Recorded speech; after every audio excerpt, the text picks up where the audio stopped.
अगर थोड़ी सी भी नैतिकता है माननीय मोदी जी में, तो उनको तत्काल प्रधानमंत्री पद से इस्तीफा देकर हट जाना चाहिए। नमस्कार, जनमुखी एनजी लाइव से मैं अंशुमान राय। लोकसभा चुनाव के 2 चरण पूरे होने के साथ ही लगातार चुनाव के मुद्दे बदलते जा रहे हैं। जहां चुनाव की शुरुआत पीएम मोदी की गारंटी के साथ हुई और कांग्रेस द्वारा अपने न्याय पत्र के साथ चुनाव अभियान की शुरुआत की गई थी, वहीं अब लगातार एक दूसरे पर आरोप प्रत्यारोप के साथ चुनाव आगे बढ़ रहा है। जहां भारतीय जनता पार्टी कांग्रेस पर आरक्षण में मुस्लिमों को शामिल करने और ओबीसी दलितों के आरक्षण घटाने के आरोप लगा रही है, वहीं कांग्रेस पार्टी द्वारा भारतीय जनता पार्टी पर सरकार में आने पर संविधान में फेरबदल करने और आरक्षण समाप्त करने के आरोप लगा रही है। इन आरोप प्रत्यारोप के बीच अब कर्नाटक में प्रज्वल रेवन्ना का भी मामला सामने आया है, जिसमें प्रज्वल रेवन्ना पर महिलाओं के शोषण के आरोप लगे हैं। क्योंकि जेडीएस कर्नाटक में भारतीय जनता पार्टी के साथ गठबंधन कर चुनाव लड़ रही है, इसलिए इस मुद्दे को लेकर भी कांग्रेस भारतीय जनता पार्टी पर हमलावर हो गई है। इस बीच अब वैक्सीन को लेकर भी विवाद शुरू हो गया है।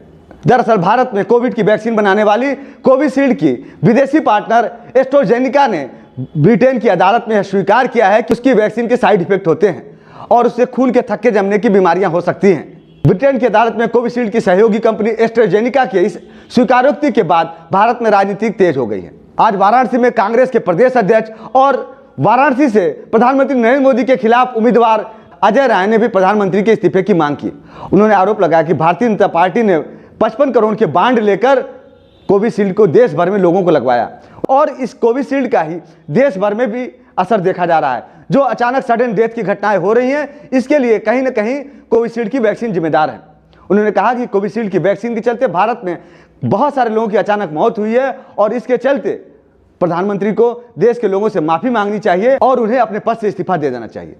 जो लोग मरे हैं, जो कल आया ये रिकॉर्ड में, जो लोग मरे उसकी जिम्मेदारी कौन लेगा? मैं सीधे मेरा आरोप कि भाई जो लोग मरे हैं उसका पूरा परिवार बर्बाद हो गया, तबाह हो गया।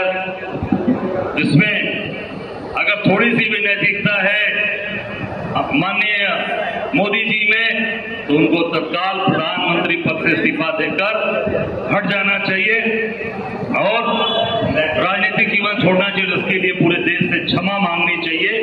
क्षमा तो लोग नहीं करेंगे, क्योंकि जिसका सिंदूर चला गया, जिसका मंगलसूत्र चला गया, वो कभी माफ नहीं करेगा। आप मंगलसूत्र की बात करते हो, आपने सभी लोगों के मंगलसूत्र उतार लिए। ये पूरी तरीके से आज ये चीजें रिकॉर्ड में आ गई। तो इसके साथ ही जिस प्रकार चुनाव आगे बढ़ रहा है, लगातार आरोप प्रत्यारोप बढ़ते जा रहे हैं और अब वैक्सीन को लेकर भी विवाद बढ़ गया है।